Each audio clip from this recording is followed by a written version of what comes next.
Hey guys, Cameron with CBM Reviews here, and I've got a 3-part video for you. We're going to be talking about some Spider-Man type things, we're going to be talking about some Venom type things, and so strap yourselves in. I'm not going to be talking about everything in every different position, but we're going to talk a little bit more about what's going on with certain wall crawlers, if you catch my drift.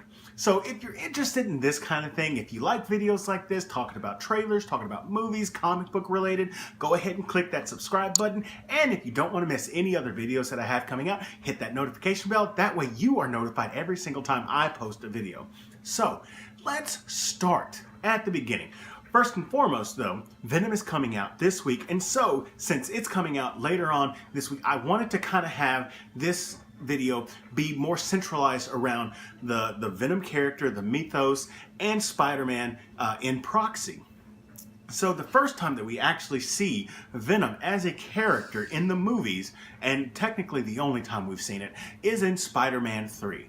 I know that I was supposed to do a Spider-Man review series coming up to the Venom movie, but I didn't do it. I had started watching Spider-Man 2, but I got halfway down it because I realized I was watching Spider-Man 2.1, and I actually liked the theatrical cut better than Spider-Man 2.1. So I stopped it there and got caught up in work, and I said, well, if I'm going to be doing this right, I definitely have to watch Spider-Man 3. So I can give you kind of like a really quick thing about that movie. And it's essentially this. Spider-Man 3 is not as bad as I remember. There are some very good points to Spider-Man 3, but the thing that was the weakest was Venom.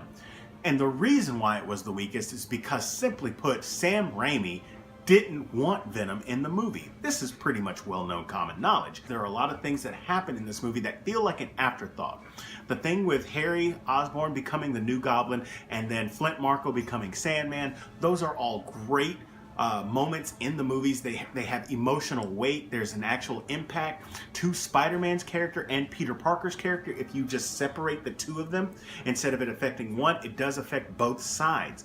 With Eddie Brock, they try to do the same thing where Eddie Brock affects Peter Parker as far as his Bugle affiliation, and then you've got Venom who is affecting his Spider-Man affiliation, also Brock as a photographer affecting Spider-Man, but it just doesn't hit on that emotional level because we haven't seen any kind of history.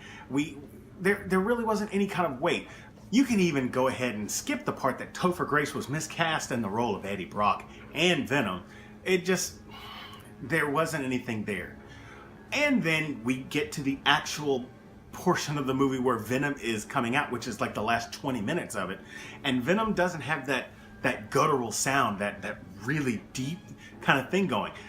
Whenever we for the first time see a Venom in any other media besides comic books, it was in the Spider-Man animated series from the 90s, and it was played by Hank Azaria. And there's something that Hank brought to the Eddie Brock and Venom character that just was so guttural, so primal, and it was great. We don't get that here. We get a Venom character that sounds like a dinosaur at times.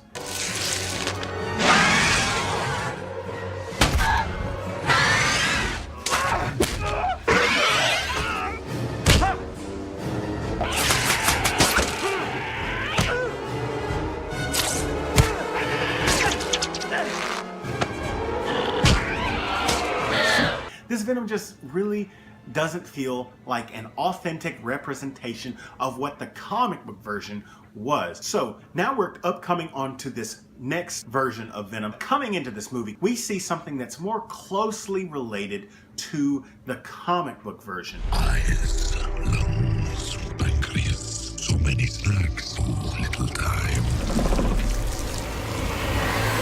You have Eddie Brock, who's kind of a bigger guy, which is perfectly fine, and he is working in journalism the same way that he was working in journalism in the animated series. I am looking forward to this movie because I do want to see a version where a property gets him right on the big screen. Now, some of the trailers have looked really good. Is it going to be very good? I don't know. Right now, the critics and people are giving mixed reactions. There are some places that are saying that they're definitely looking forward to it.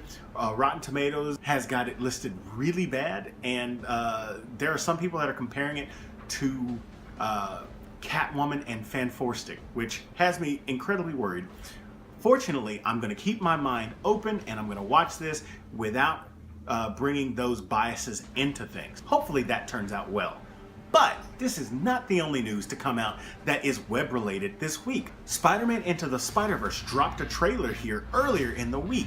I was going to do a reaction to it, and I said, you know what, I'm just gonna watch this just for myself.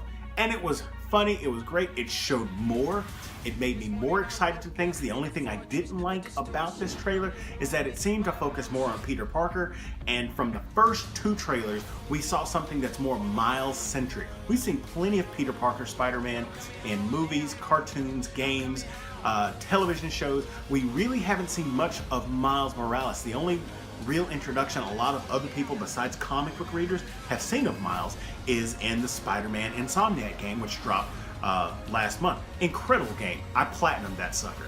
Anyway, so we get a third trailer, and you know, I'm going to post a link down in the description. Like I said, I've already watched it, so I'm not going to do a trailer reaction to it, but I'm ready for this movie. I honestly think with the Into the Spider-Verse, with the Insomniac game, and with Peter Parker's role in Avengers Infinity War, 2018 is the year of Spider-Man. So I hope that Venom isn't as bad as some people are saying. I hope that Into the Spider-Verse is as good as it looks. And if you haven't played Spider-Man for the PlayStation 4, you need to get on that. It is well worth your time, well worth your effort. My brother gave his review for it. There's the link for that. It is just, ooh, I may just go play through it again just to have fun. And they're dropping DLC later on this month, so that's definitely going to give me another reason to go back into New York City and do some web slinging. So those are my thoughts about some web-based properties that are coming to the movies. Tell me what you guys think about these upcoming movies in the comment section down below. If you enjoyed this, hit that like button. And if you're new here, go ahead and subscribe. Share this video with all your friends. And as always, this is Cameron with CBM Reviews. We'll see you next time. That way, that way. Other way, other way, other way, other way. Do animals talk in this dimension? Because I don't want to freak them out.